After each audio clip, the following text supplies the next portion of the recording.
Some ask me, what do you see when you look inside the mirror? I say, same thing when I look at you.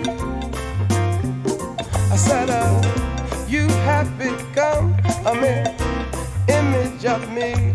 But hey, I made them images too. And then I wonder, why can't I be what I always see what's inside of me? Daydreaming all day long. And then I wonder, why can't we be what we all want to be free? What makes me weak, not strong? I come along. Imagine, oh yeah, imagine, oh yeah, imagine, oh yeah, imagine you dream for real. Like to talk about a good vibration. I talk about using imagination. Oh yeah. Some tell you life is what you make it. Now who say we won't make it? Not time. Oh yeah. And then you hear them lectures from the rich man. Tell me who is the money rich man? Some politician man. I strive to make it every day in spiritually. No, not just a night in some dream. Oh no, the verbal and emotional gifts, yes, that makes you rich. Not just the kind that are green. Come along, imagine. Oh yeah, imagine. You should imagine now. Yes, you should imagine you drink for real, yeah, yeah.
A dream of peace. Let's do away with that hate and not just American dreams.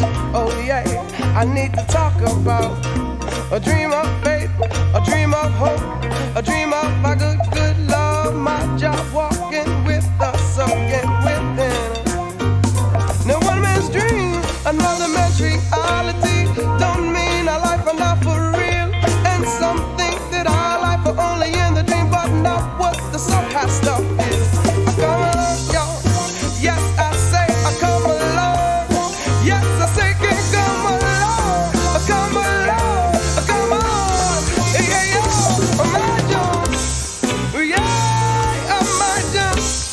Oh yeah, oh yeah. Oh yeah, imagine. Your dreams for real.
So here we go. My mic was muted, and I have a nice echo. So we're going to take that echo out while I talk here. So now, I want to talk about all these lovely things happening in Chatham County. We have an issue with our water that needs to be talked about. We have some wonderful things happening in our schools. We have some wonderful things happening in our community. But right now, we have an issue with a statue in our town. And so we're going to talk about that. A few weeks ago, our commissioners voted to have a Confederate statue taken down. And from that, we have had many, many weekends of diatribe, of confrontation in our town, of some people who are for the statue, some people who are against the statue, and everyone is arguing, or Facebook arguing, or this past Saturday, they were actually in the streets fighting, yes, grown-ups in the streets fighting because people simply can't get along and have a conversation about this Confederate statue. So I have two guests today, two people who live here in Chatham County who I knew that if I invited, I'd be able to have a conversation about this statue. So today, my guests are Tammy Schwerin and Brenda White. How are you, ladies? Fine, thank you. How are you? I'm well, thank you. How are you, Tammy? Very good. All right, so Jody, we're good. We can hear everyone very nicely. Nice, thank you. We can hear everyone very nicely. We can hear everyone very nicely. No. Thank you. So, Brenda, tell us who you are and where you're from and how long you've been in Chatham County. Well, my name is Brenda White, and my maiden name was Bland, and I spent my entire life, I'm 68 years old, and I've lived my entire life in Chatham County, with the little exception of when my husband was in the Navy, and we moved around some then, but this is home to me. This is where I have lived since birth, and went to high school when it was still Pittsboro High School, graduated with the class of 1969. That was our 50th reunion this year. And when I've had you on the radio show some months ago, and you said, Aaron, I think that they should keep the statue up. And I said, great, let's talk about it. So here's our time to talk about, from your perspective, in a way where we're not arguing, fussing, and fighting, but where we're going to have a conversation as to why you believe the statue should stay where it is.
We're a nonprofit and we focus on community resilience.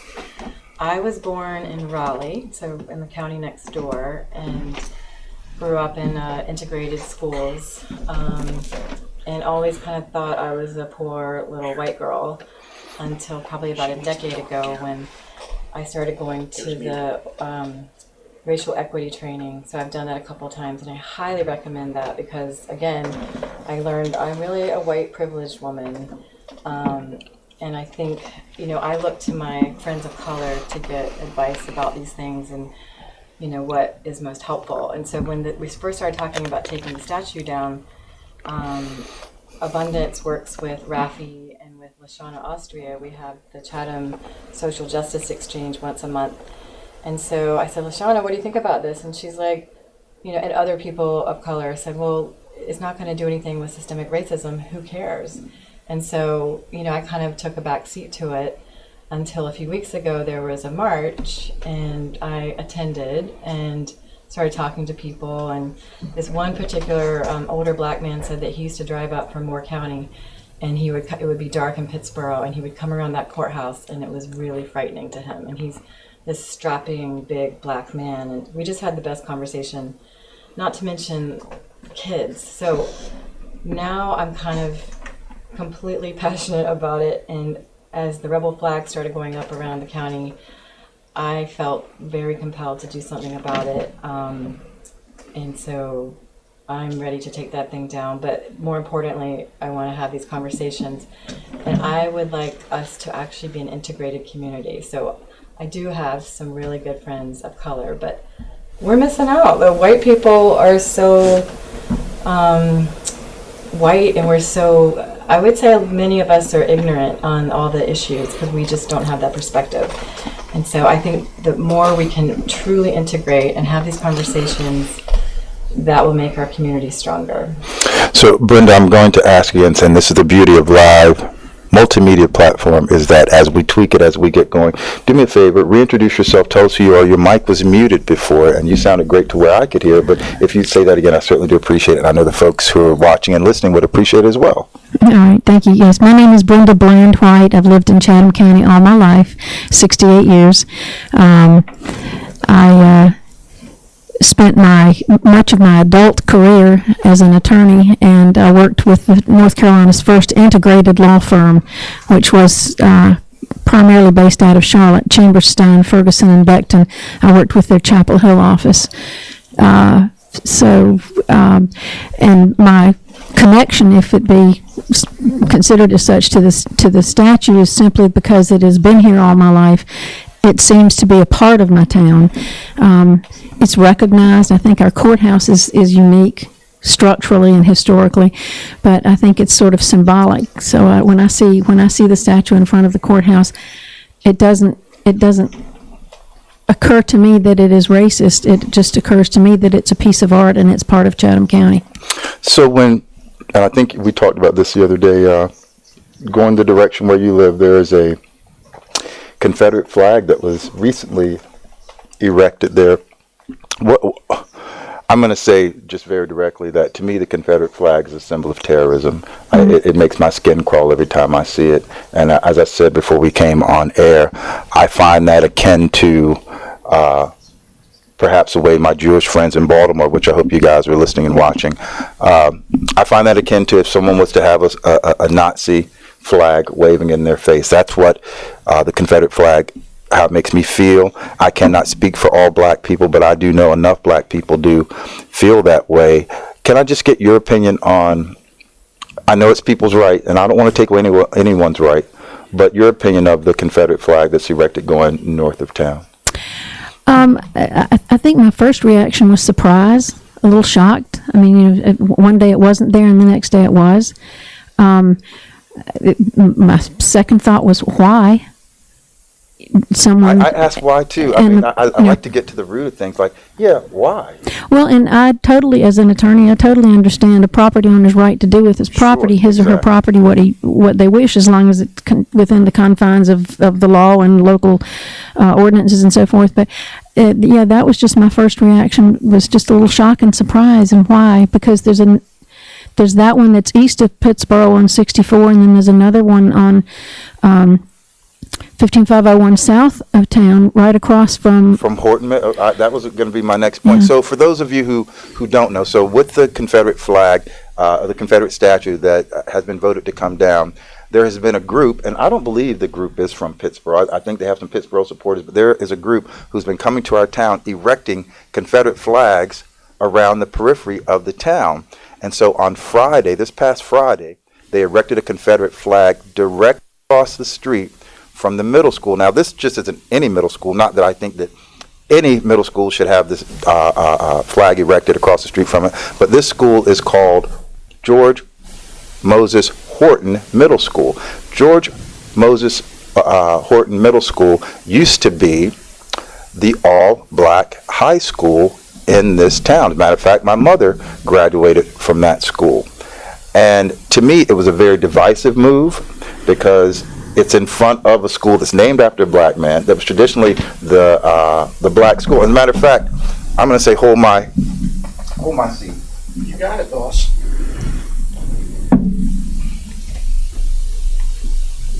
Don't mind me. I'm just the tech guy. And now I'm going away. On this, I don't know if you guys can see this, but here's an old school map of Pittsburgh. Old school map of Pittsburgh, and see if I can find it. If you can look right here, I'll show you guys. You guys see right there? Mm-hmm. What does Yes. it say? What does it say right there? That says the Negro School. That's where the Negro School is. They even put it like that on the mapping. The Negro School. So, I never these saw folks, that. say again. I've never seen that. Education and knowledge is power. So these folks erected the Confederate flag right across from what was, as it says here, from 1947, the Negro School. That was a very divisive move, and it's still there today. Now, I said this earlier, my little girl is terrified as a 9-year-old little girl to come to the town of Pittsburgh, and I am all for people's rights. But there's a line, I think, between people's rights and terrorizing a community. And you're an attorney. I'd like your thoughts on that, please, Brenda. Oh, absolutely. And we do have the right to, we have freedom of speech. We do have the right to say, to express our opinions. And as I said a moment ago, to put whatever signage on our personal property that or cell towers or whatever on our personal property. But I do think we need to be considerate of one another. I do think we need to be cognizant of what some symbols, and if the Confederate flag is considered a symbol, what that means to some people. It may not mean the same thing to me, but then I'm not a black person. I'm not a person of color. And I don't come from the same heritage.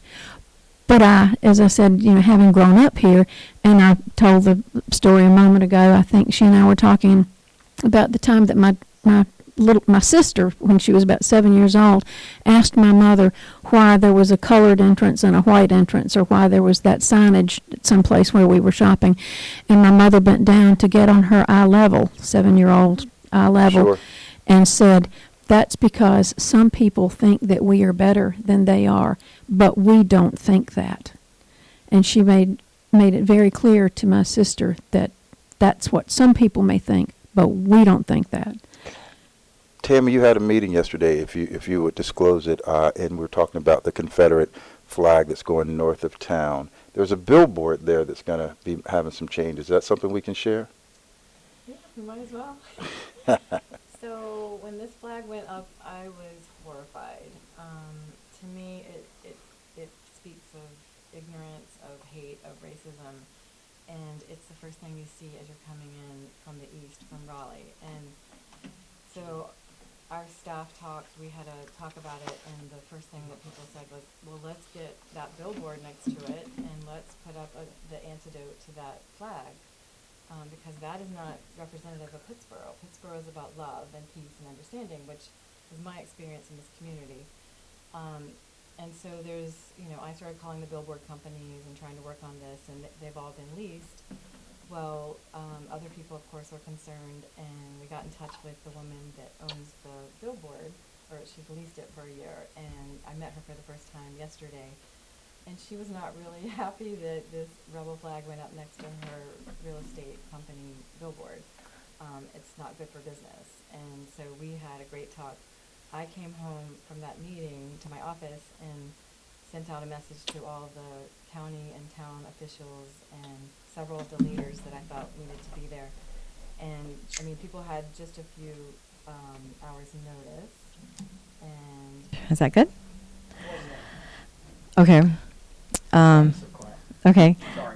And within a few hours, we had 20 people over at the plant, and we started out, as a white person, I just wanted to have hearts and peace, love, and understanding But several of the black people in the room said that's not direct enough. Like, that's just, that's really soft pedaling the situation.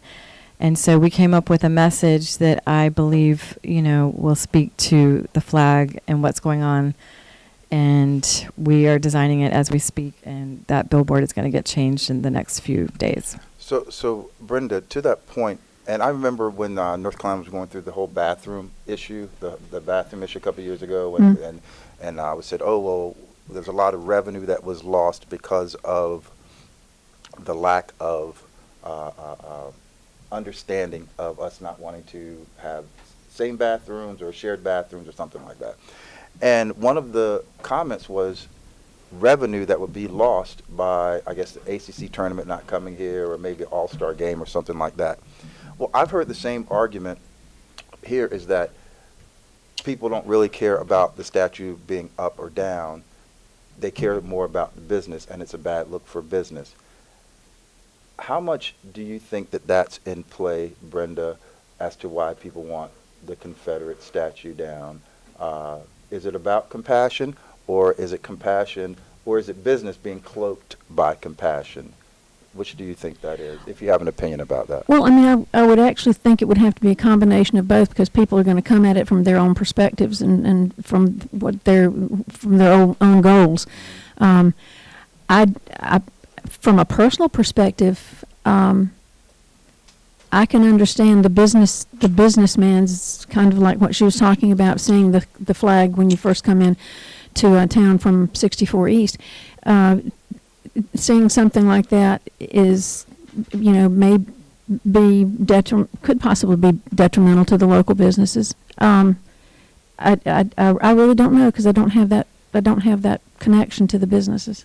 And Tammy, what do you say when people say, "Hey, you know what? It's really greed, business greed that's cloaked in compassion as to the reason why." And this is a paraphrase of what I've heard people say: outsiders coming in, they haven't been here, and they don't really care about the statue.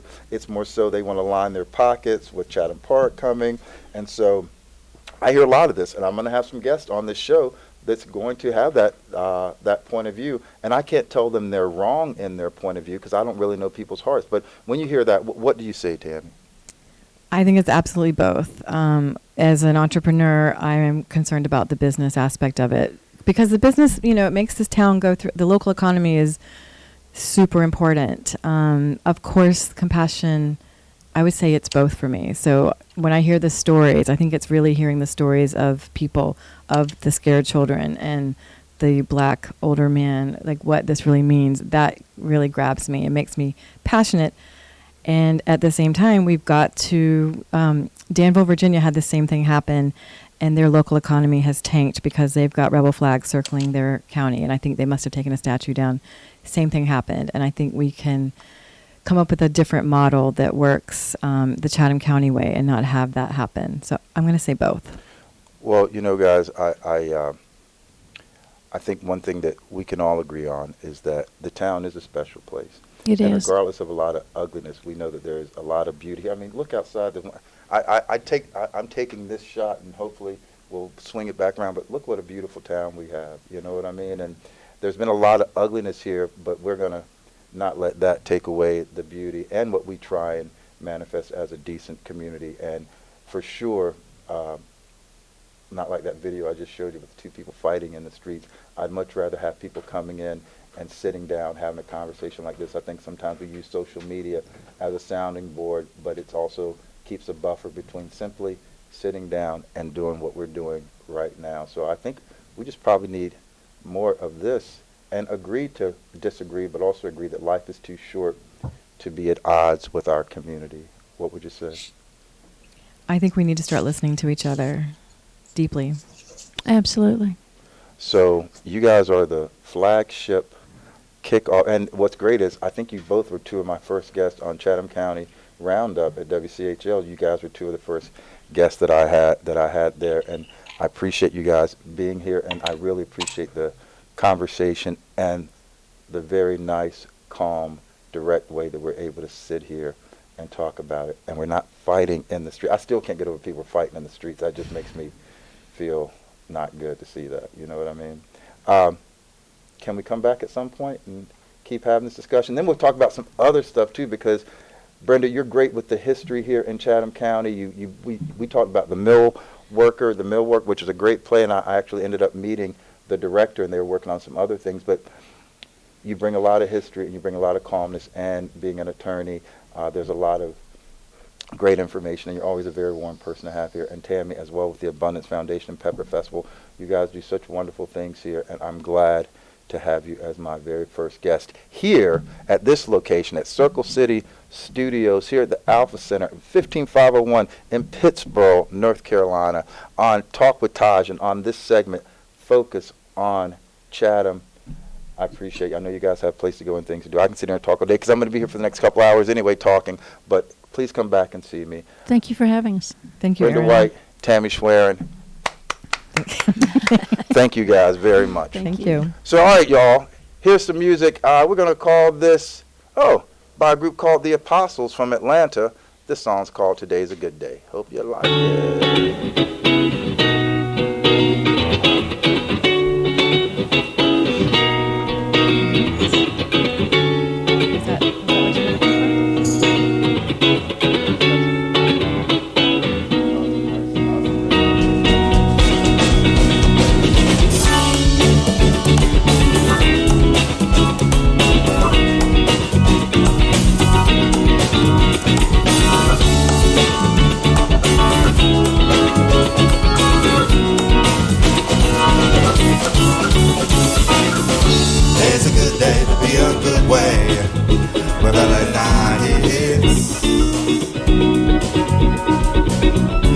Just go face the race, although you're lying. Day's a good day to be a good way, whether or not it is. It's so nice, so nice. Let's just go face the race. Let's go by.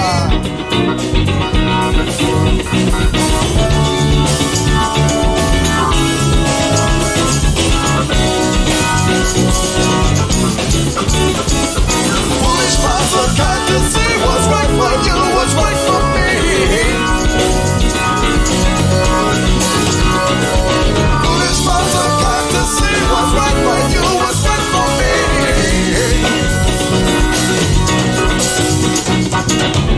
Today's a good day to be a good way, whether or not it is. It's so nice, so nice.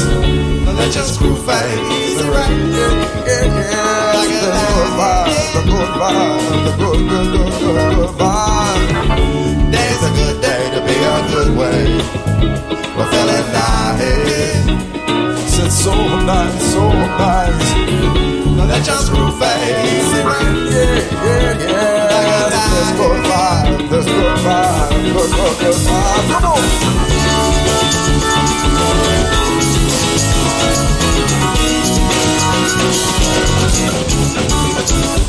Foolish minds are kind to see what's right for you, what's right for me. I hear you speaking with tongues of hypocrisy, all y'all can need jealousy. Yes, but I am. I can see that your video's not on. Day's a good day, be a good way. It's so nice, Zoom. so nice. Let's just groove face. Yes, this good vibe. This good vibe. Okay, so you sent me another invite. It's a good day to be a good way. Okay, I'm ready. Well, it's so nice. Let's just groove face. Yes, this good vibe. This I don't good see it, vibe. brother. This good vibe.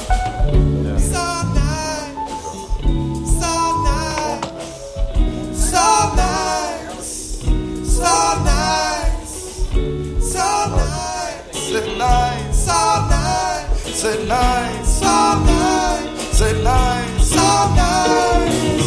This is a good day, yeah. I don't see the new one. I don't see the new one. So nice, so nice. And let's go I went on the website last night. so nice.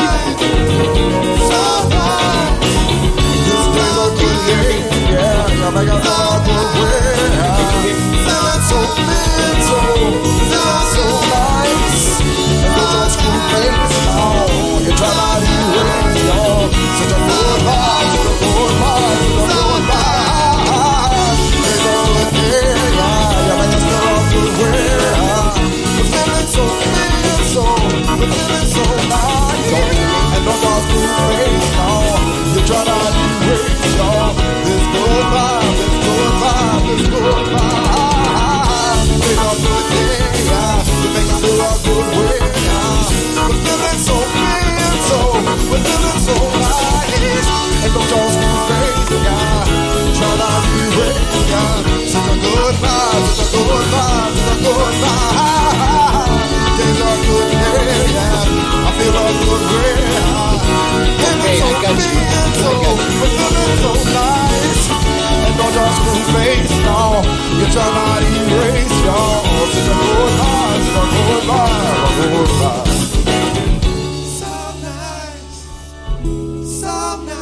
Oh yeah, I see. What you talking about that video. Look nice behind you. That's a nice background.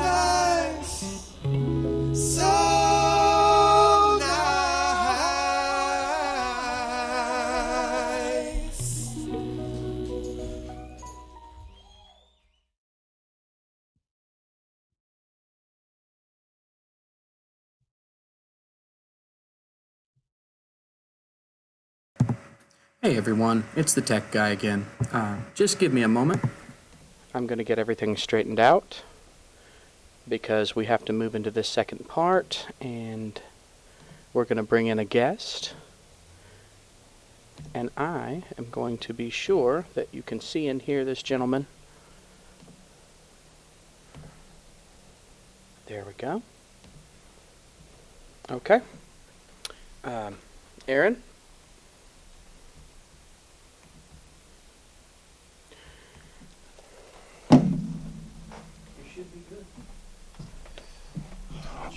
All right, so we are back, and I am looking to see my friend who will be on here shortly. And Jody, make sure my mic is being able to be seen and heard out there. Brother Kaba, can you hear me? Yes, I can hear. Everything is clear. All right, so let me do this proper because this is indeed a pleasure and a treat for me and for Talk with TaJ and for the folks here who are listening. So today I have a gentleman who was born Booker Taliaferro Coleman Jr., New York Hospital on Monday, November 16, 1953. He received his bachelor's degree in international politics from New York University with a minor in Caribbean studies. He is a Pan-African-centered teacher, consultant, administrator, staff developer, and curriculum writer for over 40 years. He's taught every grade level in New York City Department of Education, professor of Black Studies at the State University of New York. Now, everyone else, let me help you guys understand. I call this brother a master teacher. He has studied under folks like Professor John Henrik Clark. And also, let me make this point, is that it's great to have people like Jay-Z, Beyonce, and Kanye, but when we start talking about the great minds of Black America, this brother, Kaba Hiawatha Kamene, who you've seen since 2011 starring in Tariq Nasheed's Hidden Colors 1 through 5 and 1804, The Hidden History of the Haitian Revolution. I've watched thousands of hours of his videos. I have been listening to his teaching and the way he breaks down so much information. I can't even begin to get it started. But ladies and gentlemen, without further ado, I could go on and on and on. Let me introduce you all to Brother Kaba Hiawatha Kamene. Brother Kaba, how are you? My brother, I am doing excellent, and I want to thank you for this opportunity to invite me to speak to your community. And also, I just want to say I was listening to your previous discussion, and I heard you say that you were panning over to show the beauty of Pittsburgh. Yes. Jody, I want you to catch back behind me when you have a chance. Let's get the camera on the trees. That's a beautiful background. Well, thank you. And yeah, it's a beautiful place, man, and I just congratulate all of those who are doing this work to make this planet a better place to live on. So I look forward to this conversation. Well, and I sent you a couple of articles to give you a little background. And so recently in our town, the county commissioners voted to have a Confederate statue removed. And since that vote, there has been quite a bit of infighting between those who don't want the statue, those who do want the statue. There have been Confederate flags being posted all around the town. A lot of people having diatribe, not dialogue. And one thing, as I told you in our conversation, I had to answer this question for my little girl who's become terrified to come to downtown Pittsburgh because of symbols of hate such as the Confederate flag, which makes my skin crawl. It evokes fear, it evokes murder, lynching, and all of that. But my question is, when my daughter, my kids ask me, I said, Dad, where does the hate come from? Where it seems that there's just this hatred of black people. And I said to you before, I said, if someone of German descent said, hey, I want to erect a statue, not about the hate and the murder of the Nazi Party, but to extol the value of German pride that Hitler instilled in the people, can we start flying some swastika flags and erect some statues of German soldiers? Unequivocally, no, that would not be allowed. How come symbols that represent Holocaust, murder, lynching, genitalia mutilation, I can go on and on. How come that is allowed in the face of black people? And how do we even begin to have that conversation? Kaba. Well, you know, Brother Aaron, I think, you know, in fact, when we spoke about preparing for this conversation, one of the things that I focus on, and one of the things that you focused on, was I try to approach it from a scientific perspective. And science is not like biology, chemistry, physics. Science is a word, scient, which means knowledge. One of the attributes we give the Creator is omniscient, which means all-knowing. So when I say science, I'm talking about all knowledge. I'm talking about the communication arts, the physical sciences, the social sciences, all the subject areas, observing something from around. Hate is a reaction to something far deeper. I've often said the greatest problem, when the human being was given the option of choice. See, animals and plants follow nature. They do what they do because nature has structured their life to do it. Human beings are very interesting. In fact, we are the masterpiece of the cosmic universe. However, we are the ones that was given the greatest gift, but the greatest gift can become the greatest disaster. The greatest problem that the human being faces is ignorance. That's our greatest problem, is ignorance. Ignorance gives birth to twins, fear and denial. Fear being false evidence appearing real. Can you say that again? Say that again for me, please. Fear, F-E-A-R, false evidence appearing real. Got it. Illusion, concepts of grandeur, believing that you were brought into this world and the world was centered around you.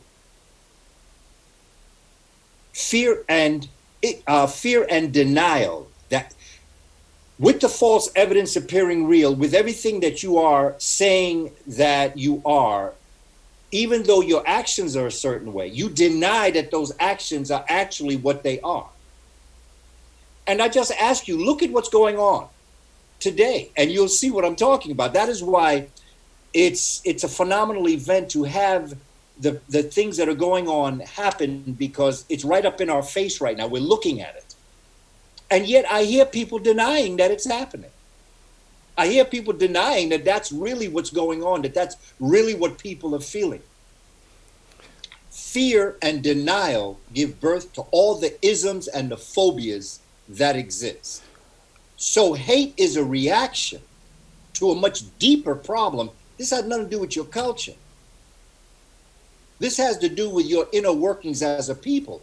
And what has happened is that we have to realize what it is that we're facing as a people, first and foremost.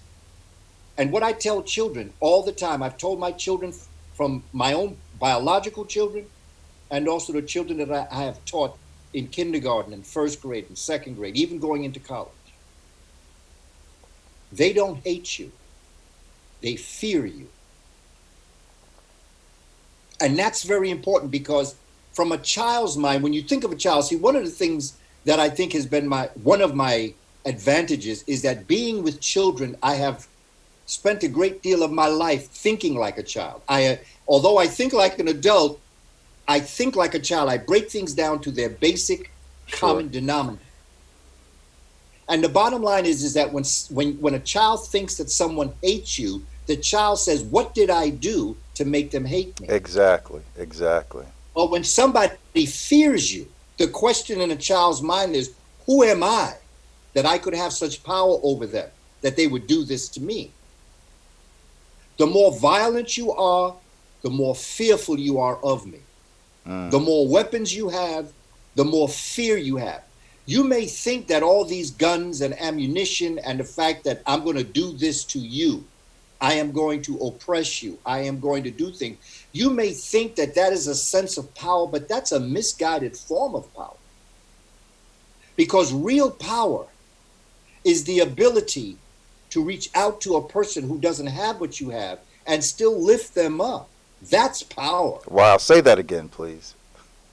It's important to understand this because we're caught up in a world where if I can knock you down, if I can hurt you, if I can kill you, I've got power. No, in fact, that you have given up your power when you do things like that. Power is the fact that you are willing. Power is when you reach out to a person who is not like I've heard scripture say, how you treat your creator is how you treat the least of the creator's creation. Agreed. That's not biblical. That's science. It may come in a biblical form. It may come in a holy book, but that's a scientific cosmic principle. That's a universal law. That is a universal law that applies, and you don't have to speak the language in the country you are from. When you act like that, you're automatically communicating that power that you have. So, and I'm glad you mentioned how you say that to children, because I don't know if you caught the part earlier, how I said that these folks, they erected a Confederate statue directly in front of George Moses Horton Middle School. George Moses Horton was a former slave who became a poet laureate and was the segregated high school that my mother attended here in this town. And so when they erected the statue last Friday, so as the kids were getting out of school, they have to see this symbol of terror right in front of the school. And then parents had to go and meet the children and walk with them in front of these folks, because the day before that, these folks were yelling ugly things to the children. So how do you begin to explain to 5th, 6th, 7th, 8th graders as they're getting out of school and they've never seen this setup before, and now all of a sudden this is in play?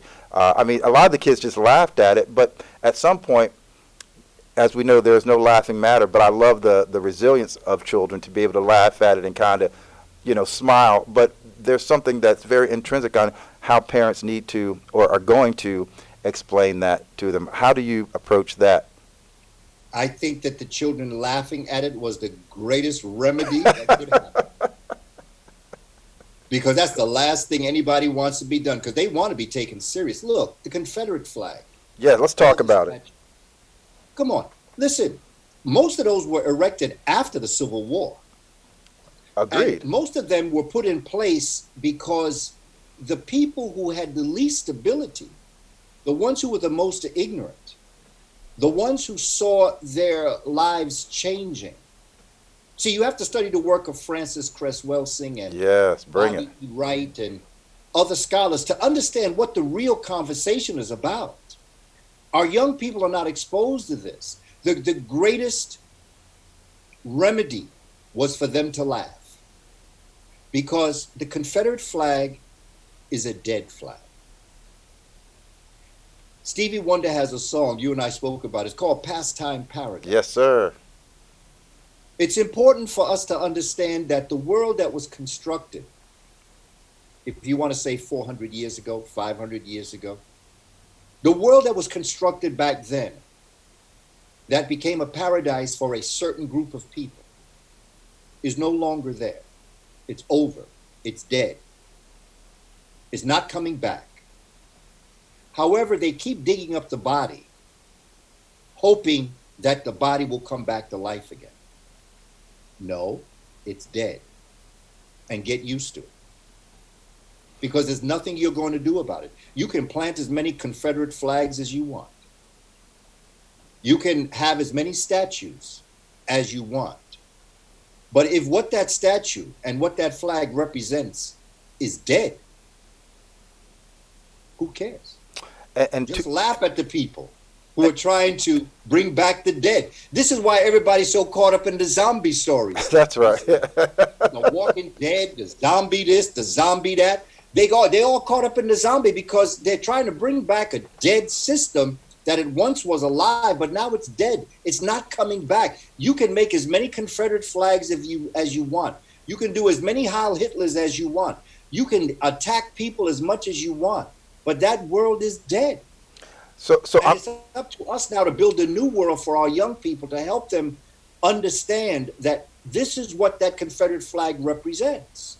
So it's to that point. You know, it doesn't. Go ahead. It doesn't. I'm sorry, bro. No, I was going to say it's to that point that I still have to keep asking this question.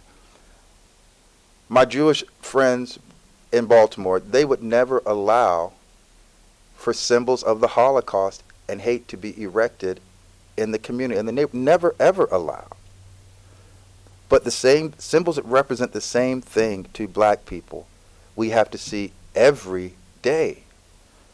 I know this is it's a real sticky area to walk in, but why? Why is one allowed for one and not the other? I even said to the ladies who were just here, if I wanted to extol the values of dog fighting and I wanted to go down to the center of the town and have placards and pictures of dog fighting, there would be a line of people protesting from Chapel Hill, North Carolina, all the way to the center of downtown, of saying how cruel it would be of me to treat these dogs and to extol those values. But black people get treated and looked at worse than dogs, still 3/5 of a human being, based upon the symbols that are allowed to fly in our faces. I really like to get some understanding to that. Well, you know, brother, historically speaking, the Holocaust was not an American event. Agreed. The enslavement of African people and the mistreatment of African people was. Agreed. And so that here in America, there is a need to create the false evidence that's appearing real. And so, psychologically speaking, when you have a Confederate flag, the person looking at it is creating an illusion in the symbol.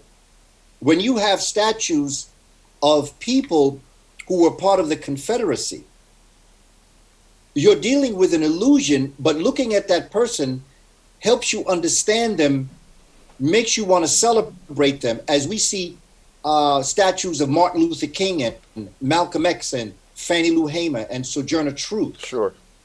There are certain things that go into our head when we see those symbols, those statues of people, when we see the red, black, and green flag created by Marcus Mosiah Garvey. There are certain feelings that we have. They are symbols. Symbols is part of figurative language. Figurative language is that way in which we express certain feelings. And so people will allow things to happen to people of African descent because the enslavement of, the former Attorney General, Eric Holder, once said something very powerful. And I was shocked when he said it because it was so powerful. He said that when it comes to race, Americans are cowards to talk about it. We haven't talked about it. We really haven't spoken about what it is. We haven't really spoken about what people are willing to give reparations to people in many different areas. But when it comes to peoples of African descent who built this country, long before immigrants came to America, okay, Africans built this country. I'm holding up a paper that says, reparations, the question isn't if, but when and how. I'm holding up a paper right now that says that. Yeah. It's going to come. Eventually it will come. But first and foremost, we have to understand and move all the false evidence that's appearing real. We have to look at this from a perspective that our children and our community understand. What does that Confederate flag represent? What does it mean, that Confederate flag? Is it really them trying to impose their will on, or is it a symbol of a weak person attempting to relive a pastime paradise? Well, you know, a lot of the dialogue behind that is, if you tear down, this is what people have said. You know, I live stream the commissioner meetings on TaJtalk.com, and a lot of the people for the statute say tearing down history, erasing history is the term that they use about why the Confederate flag shouldn't come down. So I said, well, I have a little history here. I don't know how well you guys can see this, but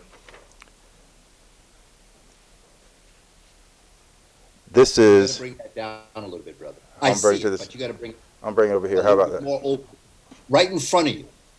How about right in front of me here?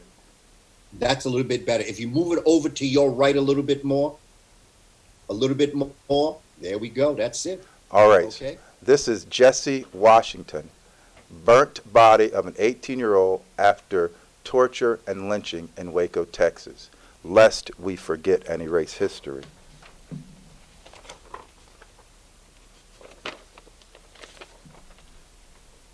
This is Thomas Shipp and Abram Smith, Marion, Indiana, 1930. I actually met the gentleman who was with them this night, but he got away. But look at the faces. Please put that back, brother. Look at the faces of the people. Please bring it down a little bit more and a little bit to your right. Look at the faces of the people. And I ask you, is that a human being? Is that what a human being would do?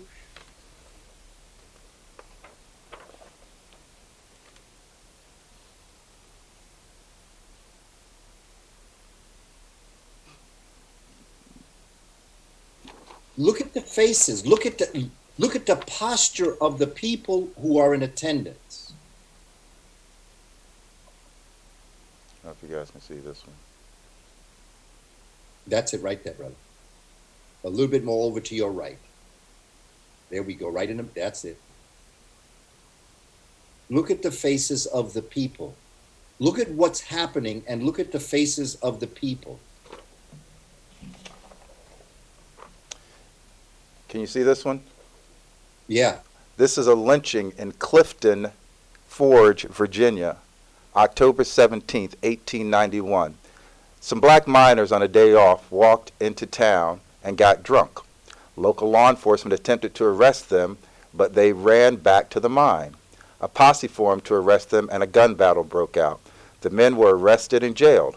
At 10 p.m. that night, a mob broke into the jail, placed nooses around their necks, and paraded them through town. And we can see what the end of that is. Now, I have some other pictures I'll bring next time. There's one of a father and 3 of his sons with their arms, necks, and genitalia all decapitated and hanging up in a net in a tree, lest we forget. The other pictures I'll bring next week show how little black babies were used as alligator and crocodile bait. They'd be tied on a rope and set in an area near alligators and used to bait them, lest we forget. So when people talk about taking down history, lest we forget, I'll keep bringing images of history, lest we forget. Does that make sense?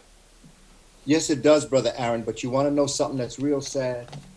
The people that you most want to impact enjoy looking at those pictures and wish more would happen like that. So that's why I asked, are these humane beings that you're dealing with? The atrocities that have been across the world, it's just important for us to understand the source of it from a human perspective, because color, complexion, pigmentation is only used as an excuse. It is a piece of false evidence. It's just the insecurity and inferiority. See, I don't believe in white supremacy. I call it white fragility. Yes, I've heard you and Brother Philippe speak often about that, and I'd love to have you guys come and talk about that concept. But go ahead, tell the folks what white fragility is. White fragility is a term that was brought together by a Dr. D'Angelo, who has examined exactly what these feelings that we have are. People are, and as it applies to white supremacy, and as you watch those burning. But there's another side to that story that you did not tell, where you might not have been able to, because there is a book that's titled The Delectable Negro. Tell me more. Because after they burned them, those individuals ate them. What? That's a part of the story that has not been told. Get the book, The Delectable Negro. Everybody write that down. The Delectable Negro. We're going to get that. The author's name escapes me right now, but it's up on Amazon. It's $24.95. The Delectable Negro, that traces back what these same individuals did. Because, you see, when you get into the science of it, here is where the psychology of it will ask you, like there's something wrong here. There's something wrong psychologically with these people. As you can see, there's something wrong with these individuals who are doing these horrible things. It's not an entire group of people. It's not everybody. I don't speak in absolutes. I'm speaking about the specific ones that would go after a person of African descent and then burn them and hang them. And the first thing that they ate, most of the time, was the penis and the testicles. Because they felt that if they ingested the power of melanin, that they then would ingest the power within them. The French used to have something known as mummy parties, where they would take the mummies that they got from Kemet or Egypt, and they would mortar and pestle, grind. They call them mummy parties, and they would eat the bodies of the mummies, believing that the power and majesty of the mummies would come into them. Jeez. Because they were insecure, they were feeling inferior, and so they sought power outside of themselves. Wow. This is the science of what we're talking about. That's what that flag represents. That's what the flag represents. And it's important that as a people, we understand who we're dealing with. It is important for people of European descent who do not follow that belief system to understand what that belief system in that group of people is going to do to them, because they are the ones that are being hurt also. And this is very important for peoples of European descent to understand. To allow that to flourish is also hurting you. Injustice anywhere is injustice everywhere. That's right. And it don't make a difference what the culture is. It doesn't make a difference what language that person speaks or the religion that they practice. And somewhere along the line, the truest civilizations had a law. In Egypt, for instance, they had a law called Ma'at. Ma'at, of course. Let's talk about Ma'at, and that's where the Ten Commandments came. Anyway, I'll let you say. Go ahead. No, you go ahead, brother. No, the concept of Ma'at, oftentimes when people are reading the holy books and the holy scripture and they talk about the Ten Commandments, I do make sure that people understand that comes from a larger understanding and universal law and compassion and humanity, and called Ma'at. Will you break down Ma'at for the people, please? Ma'at, 42 principles. There used to be more, but then there was 42. And then those 42 could be condensed into 2. And one of them was to realize that you are the creator having a human experience. And the second law was how you treat the creator's creations is how you treat the creator. So can you imagine those pictures that you just showed me? That's how you feel about your God. You see, when you deal with the Ku Klux Klan and when you deal with white fragility or white supremacy, you're dealing with a religious system. That is why they burn crosses on people's lawns. Because you have to ask yourself, again, here's the psychosis of this. The highest symbol of your faith system that you believe in is what you burn on somebody's lawn when you are attacking them. Wow. There's something wrong. There's something wrong when you crucify your Savior on a tree or cross, and then you hang black people from a tree. Wow. It's almost like black folk are today's neo-Jesus. So the 42 laws of Ma'at were laid down, but there was a transfer of psychological thought. Because, again, you got to go into figurative language, you got to go into language. The 42 confessions, the 42 affirmations of Ma'at was when a person died and went to judgment to be judged for their life. They would come before the forces, the jurors, and they would affirm their life. And they would say, I have not polluted water. I have not polluted my body. I have not transgressed against another. I have not lied against another. These were all part of the 42 negative confessions. Now, think of the psychology. I have not, which means that you are presenting yourself. I have not. Now, think of what the Ten Commandments did. The Ten Commandments in figurative language turned it around. And instead of the individual speaking to the Creator, you now have the Creator speaking to the individual, where it says, thou shalt not kill, thou shalt not have any other than the God. So that thou shalt not are, from a language perspective, it is the Creator speaking to the individual. The 42 affirmations was the individual speaking to the Creator within. I have not, I have not, I have not, as opposed to thou shalt not, which changes the structure of the psychological dimensions of how you perceive yourself in the cosmos. And so, thou shalt not kill, okay, but what were all those pictures you just showed me? Exactly. What Jesus y'all listening to? I'm sorry. So to our children, we have to have these types. See, I believe, Brother Aaron, when I taught enslavement of African people, I never taught children that it was wrong. I explained to them what happened. I had them read what happened. And then we had a discussion on righteousness and honor, justice, reciprocity, the principles of Ma'at. You see, our children have to learn to be critical thinkers. Agreed. So when they walk out of school and they see a Confederate flag, first of all, they should understand what they're looking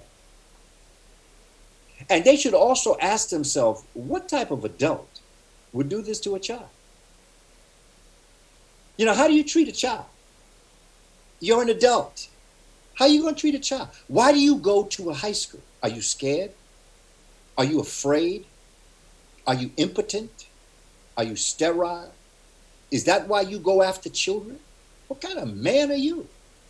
What kind of woman are you? What kind of person would call the police on a little boy and accuse him of touching her improperly when it was his backpack? Yeah, that happened in New York, didn't it?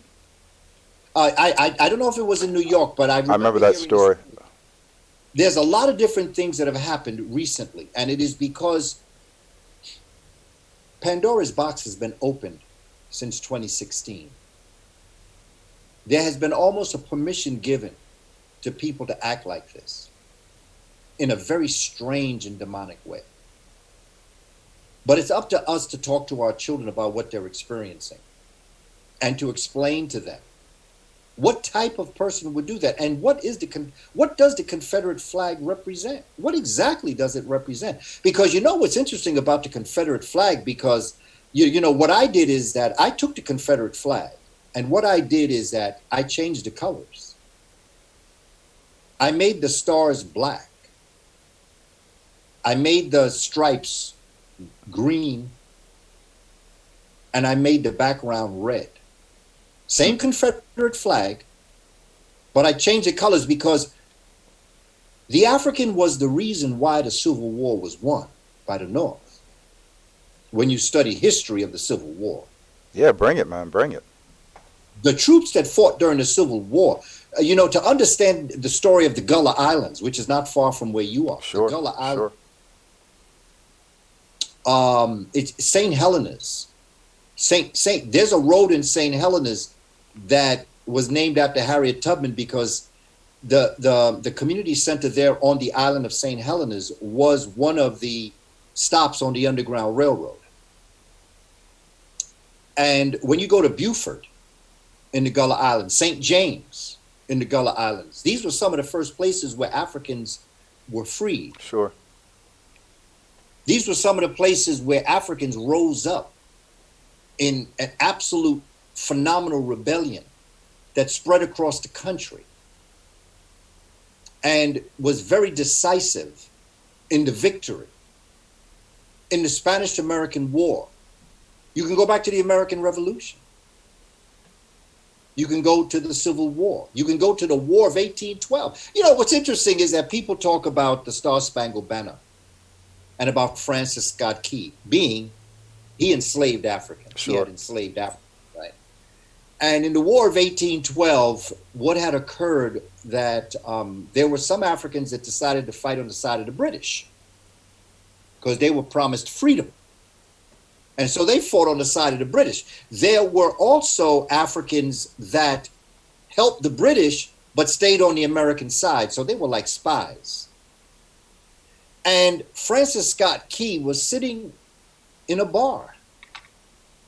And this is the history of this that Colin Kaepernick took a knee for. The singing of the Star-Spangled Banner. But here's where it becomes very interesting, Brother Aaron, and to those who are listening, because again, this is why I think science and knowledge and wisdom is so important. He began, and by the way, the melody of the Star-Spangled Banner is a bar song. Think of just the melody alone, and you can hear it. Dun, dun, dun, dun, dun, dun, dun, dun, dun. That sounds like people cheering with their beer mugs in a bar. Yeah, I agree. That's the melody of the Star-Spangled Banner, along with it being a code song for organization. He wrote 4 stanzas, of which we only sing the first 2, because the 3rd stanza was an attack on Black people. The 4th stanza was an attack on Native Americans. He attacked the Africans that had sided with the British. Just Google all 4 stanzas and read them. Oh, I have, yeah. So, it's important for us to understand, here we are, we talking about symbols, and we're talking about statues, Confederate flags. But what about a song that you sing that represents this country that curses you and wishes you dead? Be you African or Native American. So you talk about you upset because he's taking a knee. Wouldn't a conscious, intelligent person say, I don't think we should be singing this song? Talking about symbols, there's a symbol statue that many people don't know its origination, but I'm going to take a guess that you probably know, and that is the Statue of Liberty. Okay. Break that down for us. Okay. 1865, there's a Frenchman and an Italian. A Frenchman, Laboulaye, and Bartholdi, Frederick Bartholdi. I think that's his name, but I know his name is Bartholdi. And Laboulaye was an abolitionist, a French abolitionist.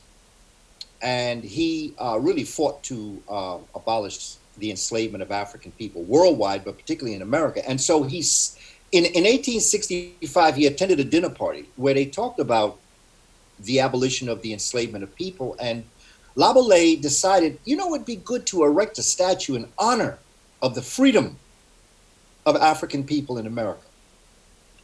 And so that began the conversation. And then he reached out to Bartholdi, who built big things. And he said, let's build a statue in honor. And so, and see, the other thing about this story is back in the early 70s, the great scholar, historian, Dr. Leonard Jeffries used to bring us on tours of the Museum of the City of New York. And in the Museum of the City of New York, I saw, so this ain't something that I'm making up, I saw the original beginning models of the Statue of Liberty. A black woman with an afro, her hands up in the air with the chains broke. Exactly. Chain on her feet broke. Unchained. I saw it. But that statue wasn't allowed to stay. In 2 years, that exhibit no longer existed because so many black folk will go in there to see the Statue of Liberty, not realizing what they were looking at. They were looking at a woman with an afro. And so then what happened was they decided to change the look. Mm-hmm. And that eventually is where you get the prongs that come out. And you get one arm with the torch and one arm with the book. So no more the shackles. No more the shackles there. The chains are still around the feet. But they put up the barrier so you can't see them. Well, that's the purpose. But you know, the other piece that I think is very important to this is that during the time of immigration coming to America, and I'm talking about the later immigration, because immigration started in 1870, but people seem to focus in on the early 1900s as immigration. There were people that recorded from Ellis Island that they had dreams of the woman in the harbor. They imagined and dreamed of this freedom that they were going to get, and they dreamed of this woman. She became an icon. She became a dream in there.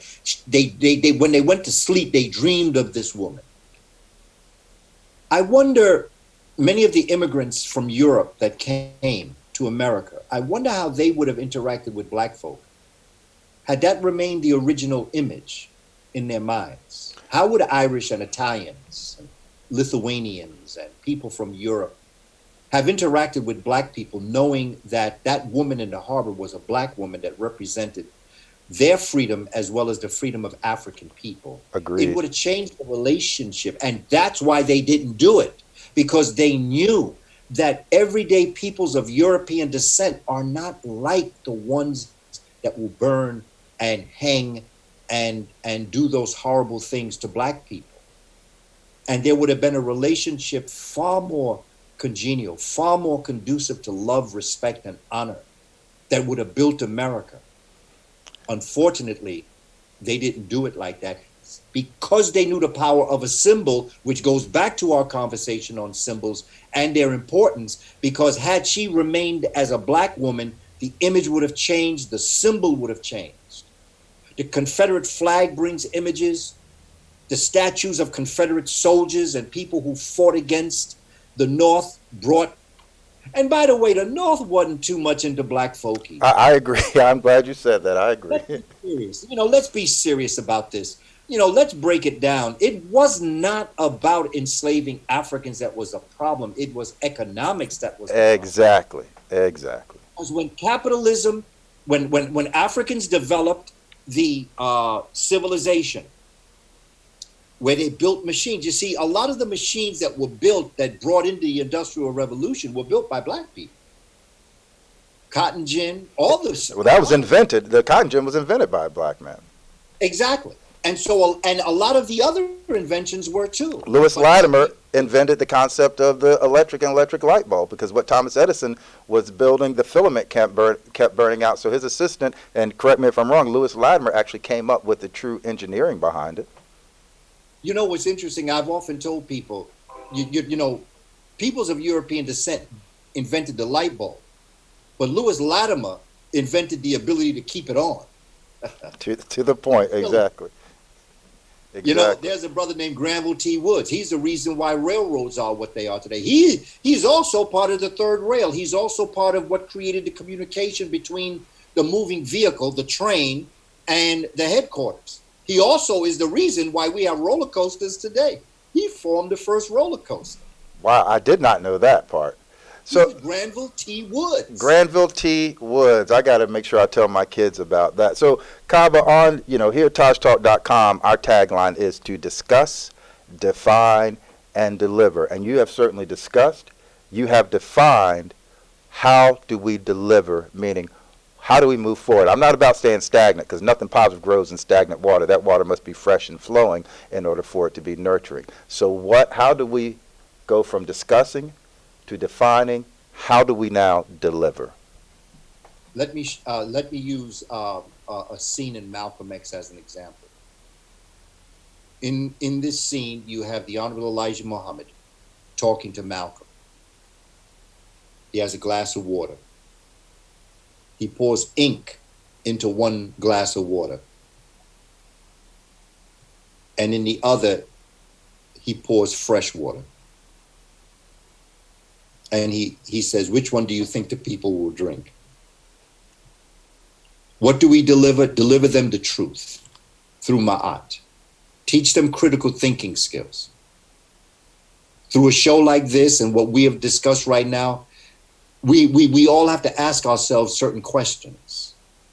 Are we ignorant? And sometimes ignorant is not just not knowing the truth. Ignorant is knowing the truth, but ignoring the truth. That's right. Ignore ants. And so we have to be strong enough. We have to reverse what former Attorney General Eric Holder said. We must become courageous in our conversation. It's all right to have fear. I tell people all the time, I have fear. To talk the way I talk, Brother Aaron, I got to have some form of fear when I go out into a place. Indeed. And I'm speaking the way I'm speaking. I have fear. But I tell people, don't judge me by my fear. I'm a human being. I have a right to have fear, but I have no right not to have courage. Judge me by my courage. We have to show our children, we as the adult population, particularly males, that we have courage. We will tell them the truth. Well, that is the one thing that has connected me with children throughout my career, is that I have dropped it. Like I say, it's hot. So, I coined a phrase that came to me. You know how stream of consciousness will come to you, and it came to me when, having to have conversations with my children. It is when you become a parent, the person that you truly are becomes a parent. Now, whether those are your children that come from your womb, your loins, or you were in charge to be an elder, an instructor, when you become a parent, the person that you are truly becomes a parent. So you mentioned how we need to show our children. I agree wholeheartedly with that, Kaba. Yeah, truth, brother. Just talk the truth and organize it. Don't put yourself in troubled ways. Do not put yourself in the path of trouble. I'm not saying be silly about it.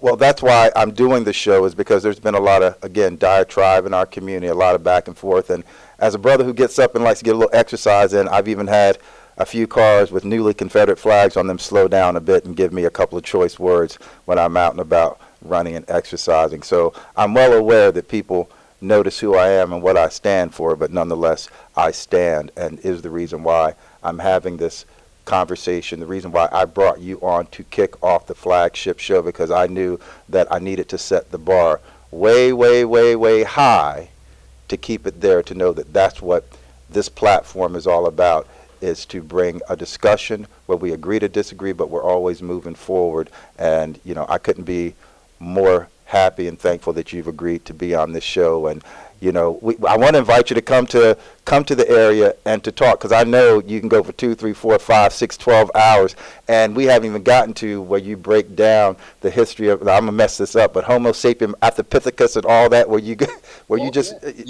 break all that down. Yeah, well, folk, if they're interested, they can go to my website, because on my website I have my free e-course and my free study guide. It's a 44-page study guide that outlines all of that, and it identifies the books that I've used in my research throughout my life, because so many people come up to me that have seen Hidden Colors or Out of Darkness, and sure, they ask me for a book. Can you give me a book that I can read that will give me that information? And I realized that I wanted to give our community more than a book, so I developed I just stopped and I put all of my work in outline form and created a study guide. So if they go to www.kabakamene.com. And I will post that along with this video. I'll post all the information how they can connect with you. And for those, and I know I reached out to a lot of folks who know who you are and they know about Tariq Nasheed and Hidden Colors. So before we go, for those who don't know Brother Tariq Nasheed and haven't seen any of the Hidden Colors, break that down for us. Tell us what that's about, and tell us about Brother Tariq Nasheed and the projects you guys have been working on. Well, you know, one of the most important things, and when I speak about Tariq Nasheed, because I've gone to Birmingham and London, and they've had screenings of Hidden Colors. I've gone to Holland and places around the world. The community is waking up now, and what's important is that Hidden Colors. I first was filmed for my first Hidden Colors in December of 2010. Hidden Colors 1 premiered in December of 2011, April of 2011, I should say. And in the opening scene of Hidden Colors 1, Tariq Nasheed says everything that needs to be known about Hidden Colors and also why he did it. And he said he was watching a show on television on history, and it did not include the role of African people. And he said he knew that African people had a role in history. And so what he decided to do was to reach out to people that he had been impacted by, scholars like Francis Cresswell Singer and Phil Valentine and Shahrazad Ali. And I know I may be missing people, but they're there, and myself. And he decided to do a film that would speak of the peoples of pigmentation that were hidden from history. And that's what what Hidden Colors attempts to do. Hidden Colors 1 through 5 and also 1804, which is in line with Hidden Colors, but it was a little different. It was the history of the Haitian Revolution. And it was in this Hidden Colors series and in what Tariq Nasheed tried to do that dropped. And you see, the thing about this particular documentary series is that the way that Tariq does it, he does it in the same psychology of today's world. He shows you a lot of visuals. It's not just lecturing, it's showing you visuals of certain things. And there are areas that people may not agree with, and there are people that will agree, and all that's good. But you can disagree without being disagreeable. Agreed. I think we need more of that here in Pittsburgh, North Carolina. But anyway, go ahead. You know, brother, we need that in New York. We need that in Chicago. We need that all around the world. You can disagree and not be disagreeable. You can have unity and not be unified. You know, I mean, we can have that, but it's very difficult because people are insecure and inferior. And so therefore, anything that threatens their beingness creates a situation where they have to get rid of it. And so, you know, that is the reason why I then wrote, you know, my first book on Professor William Leo Hansberry, who was the architect, I call it the architect of America's African Studies program. Back in 1923, he developed it in Howard University. Everybody who's into Black studies, anyone who is into studying your history should know who William Leo Hansberry was, uncle to Lorraine Hansberry, author of Raising in the Sun. Wow. And then I followed that up with my latest book, which is Spirituality Before Religions, which is a journey to search for the Creator and to look at it from an African perspective, African spirituality at its highest form, which I think our young people are searching for. Our young people are searching for that Creator. And unfortunately, sometimes when they're influenced by those around that are not positive influences, they're looking for the Creator in all the wrong places. Wow, that's a statement. Looking for the Creator in all the wrong places, all the wrong faces. That's right. And if you want to see the Creator, just look in the mirror. Agreed. Brother Kaba, again, I can sit here and talk to you for days on end, but I know you have places to be. Your wisdom, your knowledge, and the love that you bring with wisdom. Anyone can be smart, anyone can be intelligent, but you bring wisdom and you bring compassion and love with it. And I appreciate you so much. And I'm going to ask you to come back. We're going to see if we can put some money together here and have you come and actually speak and engage with the people, because we need more of that, and you always bring it. And again, I want to make sure that we make this point. The authors, the Francis Cress Welling, the Dr. Benz, the Dr. John Henry Clark, enough people don't know who these folks are, and you bring the knowledge, you bring knowing who these scholars are. I'd love to do a whole show again with you, just breaking down all these folks who get lost in our school system, in our education system, but who are brilliant minds, and we need to be talking about them a whole lot more. No doubt. Well, Brother Aaron, I really appreciate the work that you do, man. I'm proud of what you're doing there and what you're standing for. And I know that your children and your family are proud of you, and the community is proud of you. So I thank you for the work that you're doing, because you bring this knowledge to the community in a way that is very necessary, particularly going into the third decade of the 21st century. We have to do something. And I believe that all things happen in divine order. So I thank you for giving me this opportunity. To all of those who are watching this conversation, I regard you also and respect your time. And thank you for tuning in. And I just look forward to the future, because, Brother Aaron, it ain't over till we win. I'm with you on that, brother. So what I'm going to do is, because you just said the words, this next song I'm going to play is by my boys, the Sunsetters, and the song is simply called Forgiveness is Divine. Brother Cobb, I appreciate you. I love you. Won't you come back to TaJTalk.com, where we discuss, we define, and today you certainly delivered. Here on TaJTalk.com, here come the Sunsetters, where forgiveness is divine, and then I'll be right back, all right?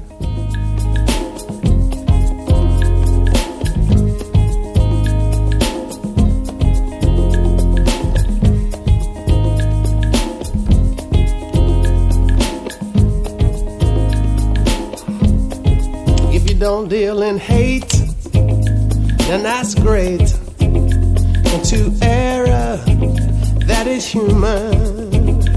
But forgiveness, you might find that at times it's kind of hard to find.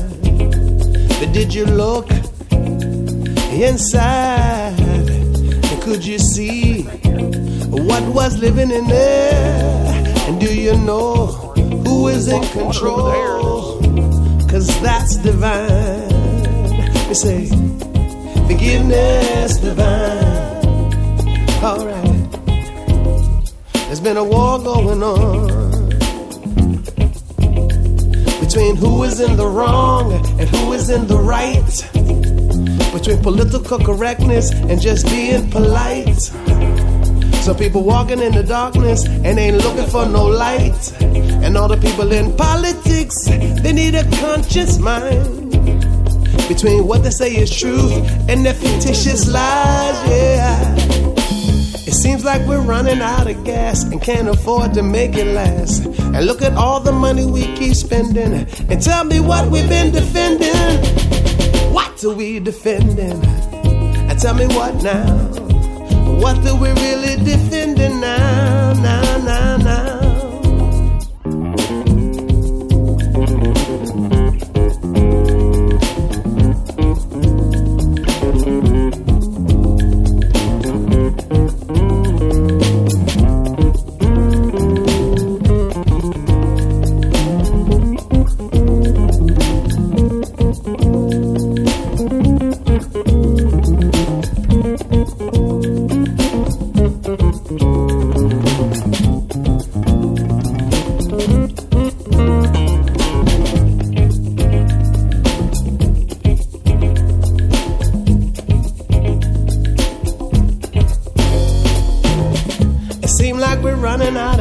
And can't afford to make it last. And look at all the money we keep spending. And when will the wars be ending? Stop living in hate before it's too late. There's been a many era, and all through the human race. I say forgiveness you must find, you must find. And now is the time, now's the time to look way, way down deep inside. Now's the time to see what's been living in there. And man, don't you know that you are in control? And that's divine, it's so divine, it's so divine, yes. I sing a song called Forgiveness, Forgiveness Divine. We start living with a conscious mind, and you will find forgiveness is divine, it's so divine. Forgiveness is divine, it's so divine. Forgiveness is divine, yes. When you start living with a conscious mind, then you will find forgiveness is divine.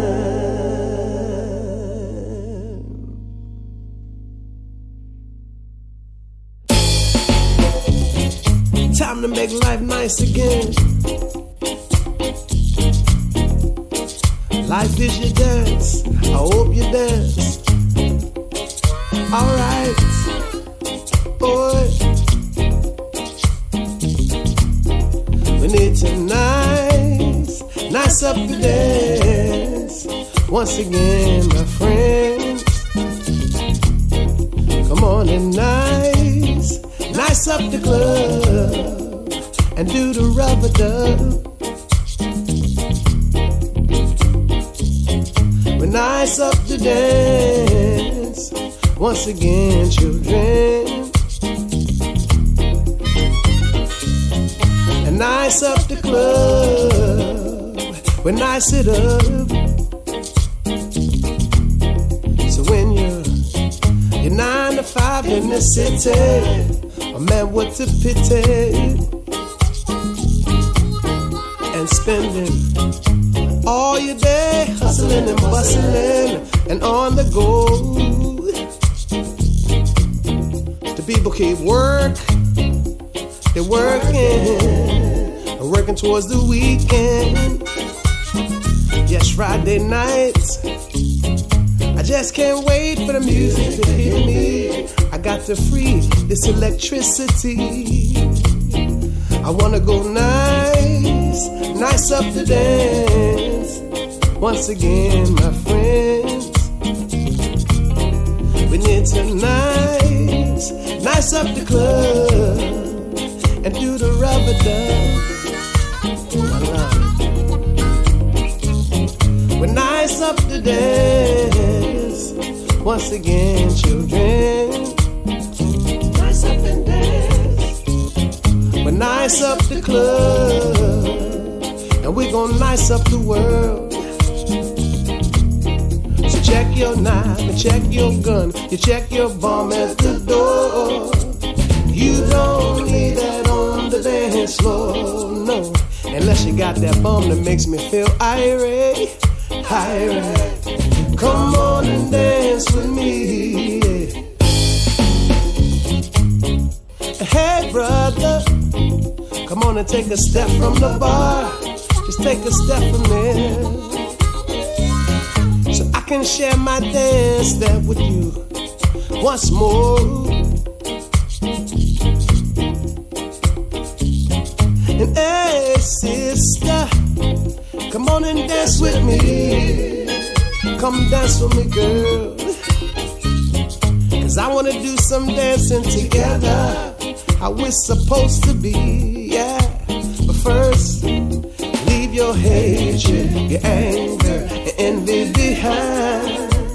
Them things just messing with your mind. I know that you remember how to feel irate. This is a brand new day. Come on and dance with me. Come on.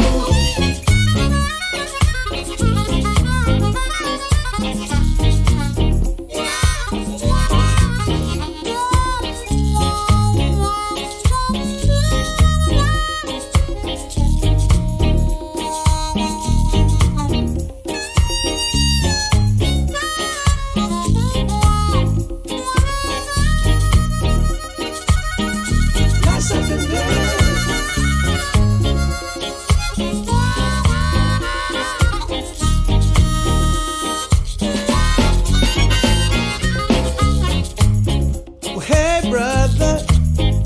You need to take one step from the bar, yeah, take your steps from there. So I can share my dance step with you once more, just once more, once more. And hey, sister, come on and dance with me, baby. Come on and dance with me. 'Cause I wanna do some dancing together, how we're supposed to be. I want you to just nice up the dance once again. Nice it up, nice it up, and nice up the club with more love. Nice it up, nice it up, we're nice up and dance once again. Nice up and dance. We're nice up with love. It's time to be nice.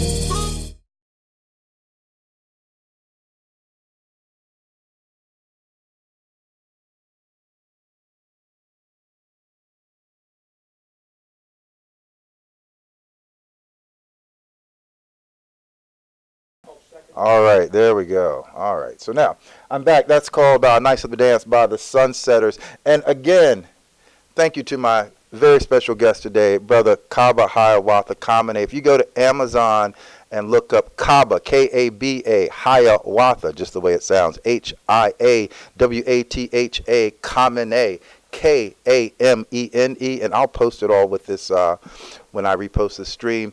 And get his book, Spirituality Before Religions. I'm going to buy it as soon as we hang up. Spirituality Before Religion. Spirituality is unseen science. Science is unseen spirituality. And yeah, my man Kaba, I'm so appreciative of you. And you guys can find his book and his books on Amazon. I'm looking at them right now, and I will be purchasing that. So, hey guys, this is our first every Tuesday. I want to make this a weekly show every day, but right now we're going to do it every Tuesday, and we are going to talk about a lot of other things, but we had to talk about this today. And I will say thank you to my man Marvin Seabrooks as I drink locally summer water from my man Marvin Seabrooks. This is the blueberry cinnamon. It's a premium apple cider vinegar. And so thank you to my brother Marvin Seabrooks, sorry. And we always want to end on a positive note. As my man Jody just reminded me, there are a lot of positive things that are happening. And so let's let this be a part of the show. I don't care if someone holds the door for you, or maybe you stop and help someone change a tire, or someone just tells you they appreciate you. Let's also find ways to have a good day, to appreciate one another, to tell the good news of what's happening around us and how life can be very good and very positive. Because oftentimes we do get caught up in the sensationalism of things that are mad and mean and angry and hateful and fighting and fussing and shooting and killing and all that, that we simply forget that life is very short, and it is worth living, and it is worth enjoying and laughing and tripping and being cool and, you know, being silly. It is all those things as well, but sometimes we got to have adult conversations as well. So I said the show is going to go from 11 to 1. And we will continue that next week. We're going to have some local guests. I hope to have the folks from the lacrosse team here in Chatham County or Northwood, talk to them. I hope to be able to talk more about what's happening at the high schools, what's happening in town. Going to cover a lot of local news. We do have an issue with our water here, and since we all, that's everybody, whether you're for the statue or not, we all are 70-75% water, depends on how much you sweat. Then we have an issue. Pittsburgh studies water quality of the Haw River. That's something we can all talk about. We can all talk about having better water. And so we'll make sure we talk about that.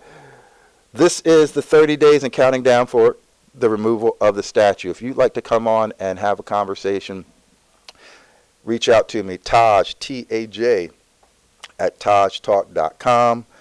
If you have my number, you can give me a call. You can text me. If you're friends with me on Facebook and anywhere around the world. If I have any of my Jewish friends out there listening, I'd really love to have you as a guest. As you can see, we can just bring in from Zoom or Skype. I was told it's easier on Skype than Zoom, but whatever you have, we'll make work. So yeah, wherever you are around the world, you can be my guest.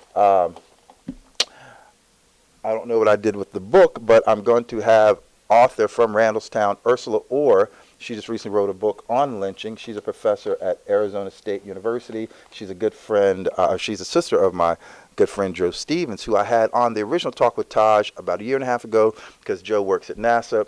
I digress. Haven't really had any breakfast. I had 2 espressos and this juice, so it's close time for lunch. Jody had 2 biscuits, but that's what you get when you're the tech guy. So yeah, guys, that's what I got today. I hope you enjoyed the music. I hope you enjoyed everything about today, and hit me up, let me know.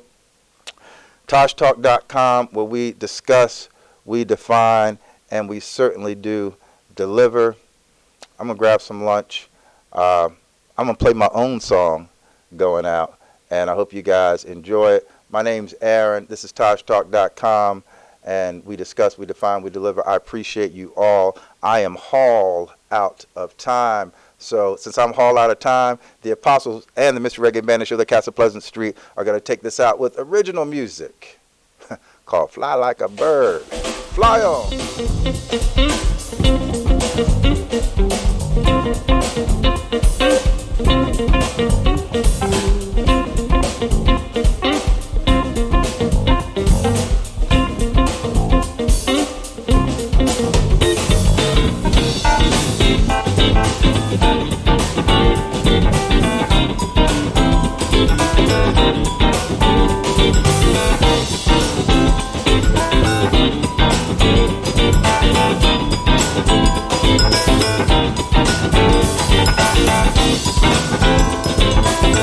Song of prophecy. I see the moon come shining blood light. I see the time to turn my day into a night.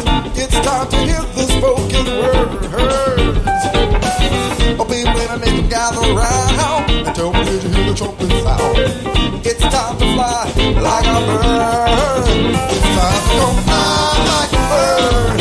Way up in the sky we go to fly like a bird.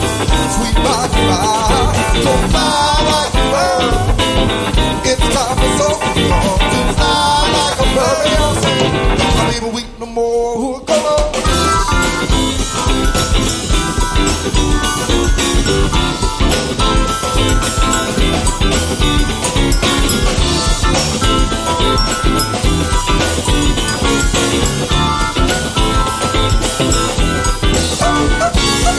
I see the moon come shining blood light. I see the twilight turn my day into a night. It's time to hear the spoken word. Well, people gathered and gather round and tell me, did you hear the trumpet sound? It's time to fly like a bird. Come on, it's time to fly like a bird. Way up in the sky, it's time to fly like a bird. Sweet rock fly, I'm gonna fly like a bird. It's time for something to fly like a bird. Y'all say, I'll leave a week no more. Come on, yeah.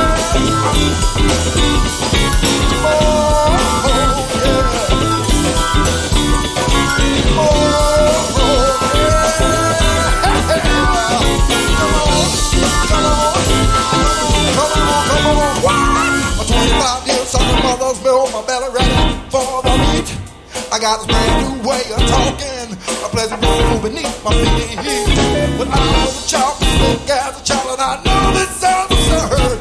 I'll reach your arms to the heavens and flap real hard. Y'all fly like a bird.